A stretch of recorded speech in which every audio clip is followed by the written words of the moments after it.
부모가 자식에게 베푸는 사랑은 한없이 크고 대가를 바라지 않는 사랑이라고 하는데요. 자식을 잘 키우고 싶은 부모의 마음은 다들 비슷할 겁니다. 내 자식이 잘 되지 않았으면 하는 부모가 있을까요? 자식이 잘 되길 바라는 마음은 부모라면 당연히 있을 겁니다. 사실 부모로서 자식을 올바르게 키우는 것이 쉽지만은 않습니다. 자녀를 잘 키우고 있는지 걱정하고 있다면 이미 좋은 부모라는 말도 있는데요. 육아를 위해서는 부모 역시 끊임없는 공부가 필요합니다. 부모도 처음부터 부모가 아닌 만큼 자녀를 키울 때 많은 고민이 있을 텐데요. 아이가 건강하고 훌륭하게 자라주길 원할 겁니다. 그런데 아동 전문가 오은영 박사님의 말에 따르면 자식이 잘 되게 하기 위해서는 아이에게 많은 것을 해주는 것보다 부모로서 하지 말아야 할 행동을 하지 않는 것이 중요하다고 하는데요. 오늘 이야기를 통해 자녀 교육에 대한 지혜와 통찰을 얻어가셨으면 합니다. 듣기 전 구독과 좋아요, 알림 설정은 영상 제작에 큰 힘이 됩니다. 아이를 잘 키우기 위해서 많은 부모들이 강구하는 것이 있습니다. 바로 아이에게 무턱대고 강요를 하는 것인데요. 가끔은 이것이 강요인지 아닌지 애매한 경우도 있습니다. 모든 것은 부모의 사랑에서 나오는 강요이지만 때로는 불필요한 경우가 많죠. 이 중 부모들이 아이를 훈육할 때 자주 쓰는 말이 있어요. 바로 예쁘게 말해 입니다. 그런데 생각해보면 이 말은 상당히 억지스럽습니다. 예를 들어 아이가 부모에게 뭔가 여러 번 말했는데 바쁜 일이 있는지 엄마는 들어주지 않습니다. 아이는 결국 울음 섞인 목소리로 엄마, 이것 좀 해달라고 하며 조릅니다. 이때 부모 역시 바쁘기 때문에 인상을 쓰곤 징징거리면서 말하지 말라고 했지. 예쁘게 다시 말해봐. 라고 합니다. 이때 아이는 부모의 말처럼 예쁘게 말할 수 있을까요? 또 두 자녀가 있는 집에선 흔한 일인데요. 동생이 형의 장난감을 가지고 놀고 있는 상황을 생각해 보세요. 이 모습을 발견한 형은 자신의 물건을 함부로 대하는 동생에게 화가 나서 내 장난감 가지고 놀지 말랬지. 빨리 내놔. 하며 소리를 지릅니다. 그럼 엄마는 지금 잠깐 만진 거야. 뭘 그렇게 소리를 지르고 그래? 라며 형을 탓합니다. 아이는 더 화가 나서 내 거라고 하며 악을 씁니다. 이때 엄마는 어허, 예쁘게 말하라고 했지 라고 합니다. 그런데 생각해 보세요. 아이가 이런 상황에서 예쁘게 말할 수 있을까요? 우리 부모들은 화가 나고 답답한 상황에 처한 아이가 소리를 지르거나 징징대면 예쁘게 말해 라고 가르칩니다. 그런데 앞서 말한 상황에서 아이가 예쁘게 말하는 것이 가능할까요? 사실 아이들이 모든 상황에서 말을 예쁘게 할 필요는 없습니다. 부모가 가르쳐야 하는 것은 그 상황에서 어떻게 행동해야 할지에 대한 지침입니다. 예쁘게 말해로 줄여 말할 것이 아니라 아이에게 적절한 행동을 가르쳐 주어야 합니다. 엄마도 지금 내 말 들었으니까 잠시 기다려 줄래? 라며 아이의 다음 행동을 정확하게 알려줘야 합니다. 아이의 감정은 무시한 채 예쁜 말만을 강요하지 마세요. 아이의 감정을 이해해주고 아이가 자신의 감정을 확실하게 표현할 줄 알게 하는 것이 중요합니다. 아이도 사람입니다. 그런데 말에 담긴 아이의 감정까지 부모가 원하는 대로 고치겠다는 것은 아이의 감정을 통제하겠다는 겁니다. 이는 부모에게 굴복을 강요하는 거죠. 표현 방식은 가르쳐줘야 하지만 그 안에 담긴 감정까지 잘못된 것이라며 혼내지 말아주세요. 아이가 성장하면서 자신의 감정과 표현을 적절한 방식으로 표출하는 것은 아주 중요합니다. 아이에게 화내지 마세요. 적어도 아이에게 해를 가하는 부모가 돼서는 안 됩니다. 아이를 행복한 아이로 키우려면 아이의 마음을 편하게 만들고 주변 사람들과 그럭저럭 잘 지내게 만들어야 합니다. 이렇게 말하면 대체 아이에게 화를 안 내고 어떻게 키우냐는 말을 합니다. 아이가 너무 말을 안 들어요라며 속이 썩는다는 부모님들도 계시죠. 그런데 이것은 어떻게 보면 욱하는 게 너무 일상화된 우리 사회의 현실 문제이기도 합니다. 일상 속에서 생활하면서 욱하고 화를 내는 것이 익숙해진 상황인 것입니다. 하지만 여러분이 아이를 대할 때 10초를 두고 잠깐만 참으시면 화를 줄이고 아이를 잘 키우실 수 있습니다. 너무 화가 나면 속으로 잠깐만 진정하고 다른 생각으로 전환시키는 것이 좋습니다. 어떤 분들은 화가 울컥난 상황에서 뭐 그런 게 무슨 도움이 되냐고 하는데 제 말은 어떤 작은 변화여도 지금 상황에서 잠깐 환기를 시킬 수 있는 일을 해보라는 겁니다. 인간 관계에서 다른 사람에게 욱하지 않는 것도 중요한데요. 아이에게 화를 내면 아이는 우리 엄마 아빠가 사랑도 해주는 것을 알지만 가끔은 나에게 공격을 한다고 느낍니다. 특히 이런 일이 자꾸 반복되면 아이는 엄청 헷갈립니다. 그래서 우리는 적어도 아이들 또 자녀에게만큼은 정말 욱하지 않도록 노력을 해야 됩니다.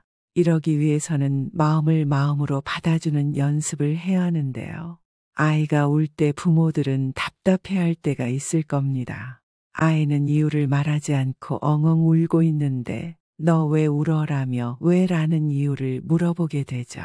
이것은 생각인지입니다. 그런데 아이가 우는 것은 감정 마음입니다. 아이들은 이렇게 울며 난 된다는 걸 알고 이해해도 마음에서는 화도 나고 속상하고 눈물도 나옵니다. 그래서 힘들었겠다라며 받아주는 것은 너무 어렵다고들 말씀하시는데요. 여기서 말하고자 하는 것은 마음은 마음으로 받아주는 겁니다. 부모가 자식을 키우면서 자주 하는 말 중에 하나가 있습니다. 너 그걸 지금 변명이라고 하냐며 다그치는 건데요. 아이가 오기로 1시간보다 더 늦게 온 상황입니다. 이때 띡띡 비밀번호 누르는 소리가 납니다. 그럼 아이가 들어오길 벼르고 서 있다가 문을 열고 들어오면 어떻게 하나요? 나가, 너 나가. 너 마음대로 살고 싶으면 나가 살아라. 너 나가 살면 마음대로 살 수 있어 이렇게 말하는 경우가 많습니다. 그런데 사실 부모 마음은 그렇지 않다는 거 우리는 알잖아요. 사실 부모는 아이가 늦게까지 안 들어오는 것이 걱정이 되고 빨리 들어왔으면 좋겠고 혹시 위험할까봐 걱정을 했던 겁니다. 그래서 아이는 상황을 설명합니다. 내가 맞춰서 나오려고 했는데 친구가 물건을 잃어버렸다고 해서 그냥 갈 수 없어서 다 같이 모여서 찾느라 늦었다고 합니다. 그런데 이미 부모는 화가 난 상태에서 윽박지르게 되죠. 사실 이러한 상황에서 아이도 고쳐야 될 점이 있지만 친구가 무엇을 잃어버렸을 때 나 그냥 갈게 하면서 나오긴 어렵습니다. 아시다시피 아이가 어느 정도 성장하면 친구가 중요해지는 시기가 있고 그걸 모른 척하고 그냥 오게 되면 아이들 사이에서 문제가 생깁니다. 이럴 땐 같이 찾아주는 게 맞습니다. 아이가 잘못을 한 것이 있더라도 무조건 윽박지르고 화를 내기보다는 정당성은 인정해 주어야 합니다. 그래 이 부분은 내 말이 맞네라며 인정해 주세요. 이렇게 하지 않으면 아이의 자존감은 높아지지 않습니다. 부모가 아이에게 인정할 건 인정해주고 화를 내지 않고 설명해주는 것이 아이의 자존감을 높이는데 매우 중요한 포인트입니다. 아이가 거짓말을 했을 때 무턱대고 아이를 혼내기만 해서는 안 됩니다. 자녀가 거짓말을 한다는 것을 알게 될 때 부모들은 당혹스러워합니다. 그런데 거짓말하는 것은 나쁜 거야 라고 하면서 아이를 무조건 혼내는 것이 옳을지 생각해 보아야 합니다. 먼저 유아 시절의 거짓말은 자연스러운 발달의 단계로 볼 수 있어요. 우리가 사회를 살아가면서 간혹 선의의 거짓말은 필요가 있다고 하는데요. 생각하는 그대로 말을 하게 되면 나중에 인간관계에서 어려움을 겪을 수 있습니다. 할머니가 만들어주신 빵이 별로 맛이 없지만 맛있어요 라고 말하거나 친구가 그려준 그림이 자신의 마음에 들지 않지만 예쁘다라고 말하는 것은 선의의 거짓말이죠. 이런 선의의 거짓말은 타인과 원만한 관계를 유지하기 위한 수단이기 때문에 오히려 선의의 거짓말을 이해하는 능력이 높은 아이가 친사회적 행동 능력이 뛰어나다는 연구도 있습니다. 남을 속이기 위해 의도적으로 하는 거짓말을 반사회적 거짓말이라고 하는데 3살만 지나도 타인을 속이기 위한 의도로 거짓말을 할 수 있습니다. 자녀가 의도적으로 거짓말을 하는 것을 알았을 때 부모는 매우 심각한 고민에 빠지기도 하는데요. 이런 거짓말 역시 발달 과정에서 자연스러운 과정 중 하나입니다. 그러면 아이가 거짓말을 했을 때 어떻게 대처해야 할까요? 거짓말을 했을 때 부모가 어떻게 훈육하는지에 따라 아이의 거짓말은 감소하거나 혹은 증가할 수 있습니다. 일반적으로 아이의 행동을 훈육하기 위해 아이가 거짓말을 하는 의도와 요구를 고려하지 않고 처벌이나 위협을 통해서 지시에 복종하도록 명령하는 언어를 사용하시는데요. 이럴 때 아이의 거짓말은 더 늘어날 수밖에 없습니다. 너 지금 거짓말하는 거지? 라며 거짓말이라고 단정하는 단어를 아이에게 사용하지 마세요. 아이가 거짓말을 하고 있다면 부모는 먼저 거짓말의 의도가 무엇인지 파악하고 이해하는 것이 우선입니다. 자녀가 거짓말을 한 의도를 이해하면 아이를 다그치기에 앞서 아이의 마음을 보듬어 줄 수 있습니다. 아이의 거짓말을 막기 위해서 즉각적으로 반응하지 마세요.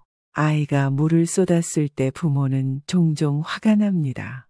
부모가 이거 네가 했지 라고 아이에게 말하면 아이는 내가 안 그랬어 라고 대답할 확률이 큽니다. 부모의 추궁의 상황을 회피하기 위한 심리기제로 답하는 것이죠. 아이가 뭔가 잘못을 했고 그것에 대해 죄책감을 느끼고 있는 상황에서 부모의 이런 질문은 아이가 내가 안 했다는 거짓말로 대응하는 상황을 만들어버리게 되는 겁니다. 이럴 땐 아이에게 추궁하기보단 물 엎질렀네 조심해야지라며 직접적으로 말하는 것이 더 좋을 수 있습니다. 그러나 부모가 이렇게 말했을 때 일반적으로 아이들이 수긍하기도 하지만 어떤 아이는 내가 안 그랬다고 대답합니다. 그럼 부모는 뭐라고 말해야 할까요? 거짓말하지 마. 네가 안 그랬으면 누가 그랬겠니? 라고 해야 할까요? 이렇게 아이의 대답을 거짓말이라고 말하는 훈육은 좋지 않습니다. 부모는 아이의 실수를 알고 있다는 것을 전제로 그냥 한번 짚고 넘어가는 정도로 반응하는 것이 좋습니다. 또 아이가 상상하던 것, 희망하고 있던 것, 현실과 과거, 공간이 다른 상황에서 벌어진 일들을 서로 섞어서 애매한 말을 하는 경우가 있습니다. 이 경우는 부모도 혼란스러운 감정을 겪게 하죠. 어떤 말은 진실 같기도 하고 어떤 것은 아닌 것 같은데 실제로 일어난 일과 그렇지 않은 일을 섞어서 말하는 경우인데요. 이러한 행동은 그냥 인정해주고 넘어가면 되는 것이지 굳이 아이를 앉혀두고 현실과 상상을 가려낼 필요는 없습니다. 아이는 자라면서 다양한 문제 행동을 보입니다. 그런데 이때 한두 번 문제 행동이 나타난다고 해서 문제가 있는 것을 보지는 않습니다. 지속적으로 그 행동이 3개월 이상 반복되고 있을 때 그것을 문제 행동으로 인식하기 시작해야 합니다. 아이는 부모가 생각하는 가치와 도덕성, 신념을 보고 배우며 자라는 것입니다. 한 번의 따끔한 훈육으로 문제 행동이 바로잡히는 것은 아니라는 것을 기억하셔야 합니다. 아이의 거짓말에 대한 훈육도 이러한 맥락에서 그 자리에서 아이의 거짓말에 대해 엄격하게 훈육하여 바로잡고 깨우치게 하는 것이 아니라 아이가 거짓말을 했을 때 어느 정도 유연하게 대처하는 부모의 부단한 시도도 필요합니다. 아이를 양육하면서 아이에게 어떠한 어투로 말하는지도 중요합니다. 대화법이 적합하지 않다면 아이에게 화만 내게 되고 부모는 점점 더 답답해질 수 있습니다. 만약 소통이 잘 되지 않는다고 느낀다면 대화의 어투에 변화를 주는 시도를 하는 것이 좋습니다. 아이를 훈육할 땐 단호하고 정확한 어투를 사용하는 것이 좋습니다. 명확하고 명료한 말을 사용함으로써 아이들은 부모가 전달하려는 메시지를 보다 더 쉽게 이해할 수 있겠죠. 그리고 부모가 의도한 메시지를 이해하고 받아들이면서 아이 자신도 변화하는 모습을 보여줍니다.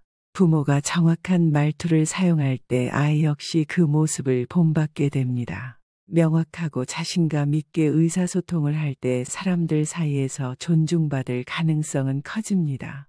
이렇게 되면 아이들은 상호 존중과 이해를 바탕으로 자신의 의견을 전달할 수 있는 힘을 갖게 됩니다. 아이에게 말할 땐 긍정의 말투와 이해하는 말투를 사용해 주세요.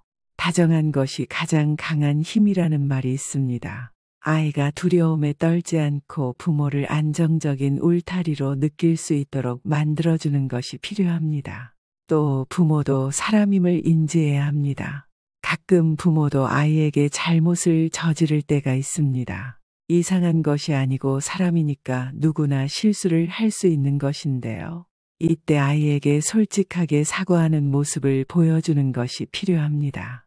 아이는 부모의 이런 모습에서 감동을 받고 자신도 잘못을 했을 땐 인정하고 고치는 더 좋은 사람으로 성장할 수 있습니다.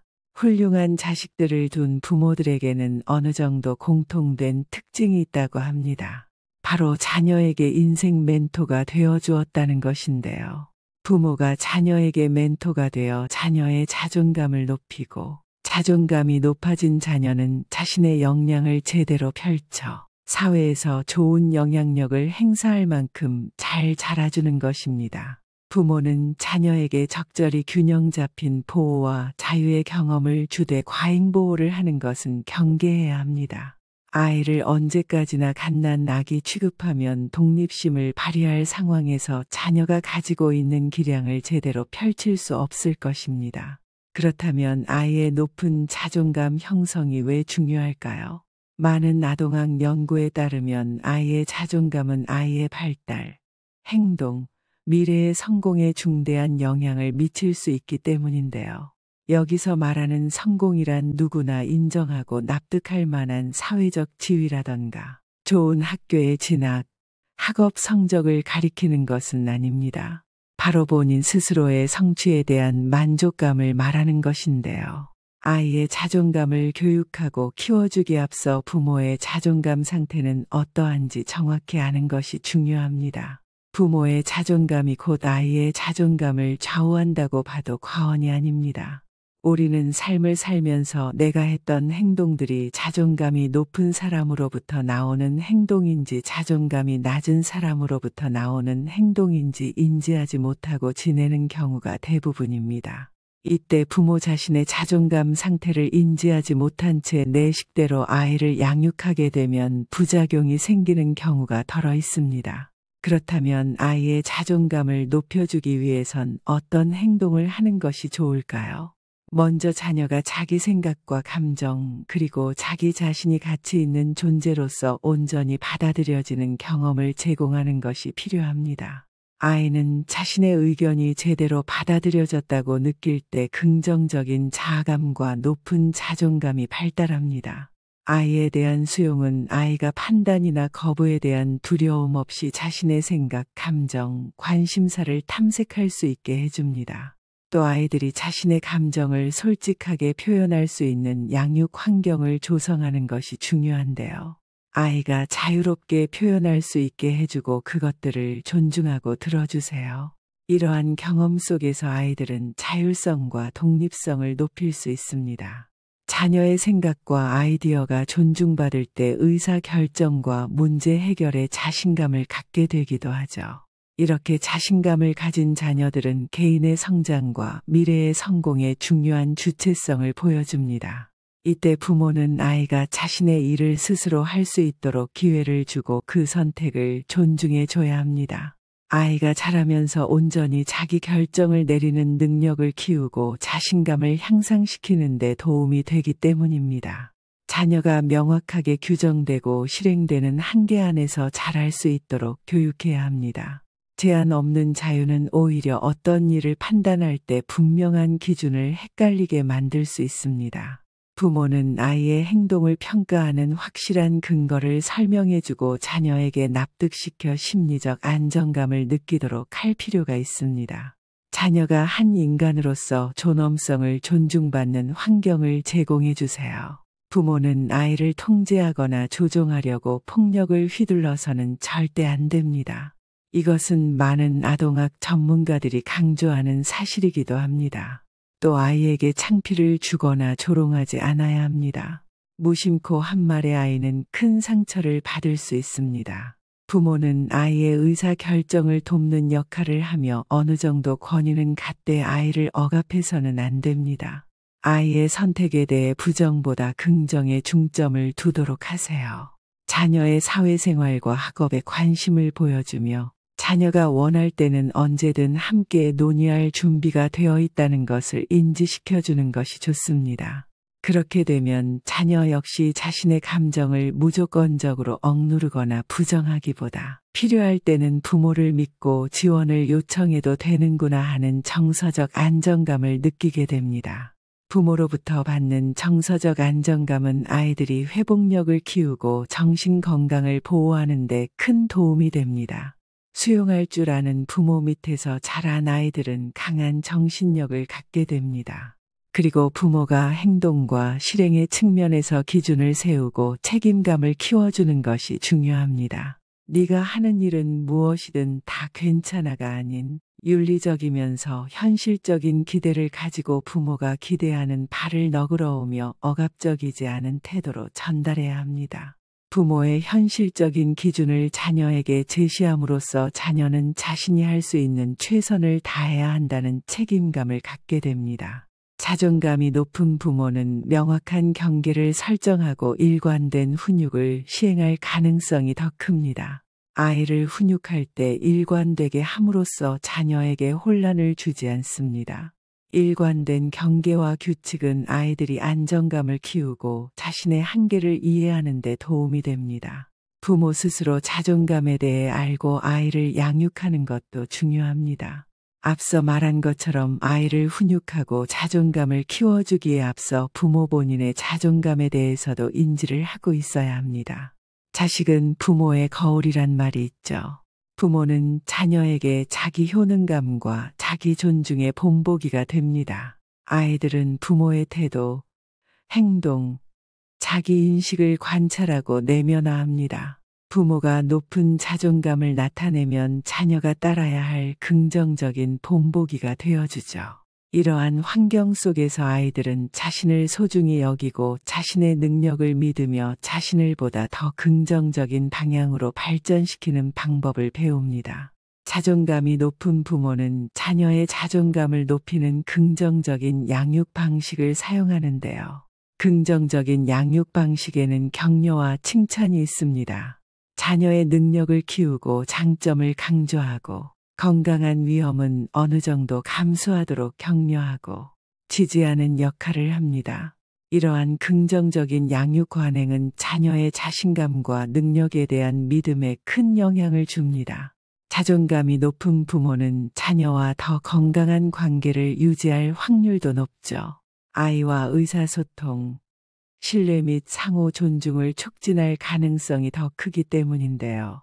자녀와의 긍정적인 관계는 아이가 어릴 적부터 자신의 생각, 감정 및 경험을 탐구할 수 있는 기회를 주기도 합니다. 자녀의 자존감은 부모에게 존중받고 받아들여진다고 느낄 때 높아진다는 것 잊지 마세요. 각자 건강한 가정 환경을 만들려는 노력만 있다면 충분히 자녀에게 높은 자존감을 알려주고 키워줄 수 있습니다. 이쯤 되면 부모도 자식도 행복해지는 최고의 방법이 무엇인지 감이 오실 겁니다. 바로 부모 스스로가 모범을 보이고 아이를 내 식대로 하려고 하는 강압에서 벗어나서 아이의 행동을 이해하는 태도를 갖는 것인데요. 아이도 사람이기 때문에 무조건 억압한다고 해서 말을 잘 듣지 않을 확률이 큽니다. 나도 못하는 것을 아이에게 강요해서는 안 됩니다. 좋은 것을 권해주는 것이 부모의 마음이기에 아이에게 좋은 것만 하라고 말하고 싶겠지만 나도 하지 못하는 것을 강요한다면 아이의 마음속에서는 반발심만 들게 됩니다. 그리고 아이가 이해가 되지 않는 일을 한다면 왜 그런 일을 벌이는지 이해하고 존중을 해주는 것이 먼저입니다. 부모가 아이의 행동에 대해 이해를 하고 존중을 해주면 아이는 심리적 안정감을 갖게 됩니다. 아이를 모든 면에서 완벽하게 만들 필요는 없습니다. 아이의 사회성이라는 것은 결국 자신과 타인의 관계를 원만하게 맺어가는 것인데요. 엄청 잘 노는 것이 아니라 그럭저럭 잘 지내는 것을 목표로 하는 것이 좋습니다. 또 아이의 행동에 대해서 화가 나는 경우 대체 왜 저러는지 모르겠어. 라며 울분을 토해내시는데요. 사실 이렇게 말씀하시는 부모님들의 속을 들여다보면 제가 저러는 게 나의 감정을 불편하게 해 인 경우가 많습니다. 아이의 행동이 결국 내면 속에 부모 본인의 미성숙함을 끌어올리는 역할을 했던 거죠. 결론적으로는 아이를 양육할 때 화가 나는 것은 부모 자신의 문제일 경우도 종종 있습니다. 육아 때문에 많이 싸우는 부부는 본인의 성격적 문제를 성장을 통해 나아지지 못하고 서로 너 때문이다, 아니다 원망하면서 문제를 겪는다고 해요. 서로를 탓하고 큰 소리를 내며 싸우기보다는 아이의 행동을 이해하고 부모 본인의 성장에 더욱 집중할 때 아이는 성숙한 인격체로 자랄 확률이 높다는 것을 기억하셨으면 합니다. 부모가 자식에게 줄 수 있는 가장 큰 선물 중 하나는 부모 스스로가 행복하고 만족스러운 삶을 사는 것입니다. 부모들의 육아 멘토 오은영 박사님도 강조했듯이 육아의 궁극적인 목적은 자녀들의 독립입니다. 자녀를 향한 염려와 걱정보다는 나는 너를 응원하고 믿는다는 부모의 태도가 더욱 의미 있습니다. 부모의 믿음과 사랑이야말로 자녀들을 강하고 훌륭하게 키워낼 수 있는 최고의 비결인 거죠. 너무 자식에 대해 전전긍긍하지 않아도 자녀는 성장하면서 자신만의 길을 걸어갈 것입니다. 아이를 믿고 지켜봐 주세요. 시간이 조금 걸리더라도 결국 잘해낼 것입니다. 우리가 지금껏 잘해왔던 말입니다. 지금까지 삶의 지혜와 통찰을 전하는 인생 길잡이 명언의 품격이었습니다. 구독과 좋아요, 알림 설정은 영상 제작에 큰 힘이 됩니다.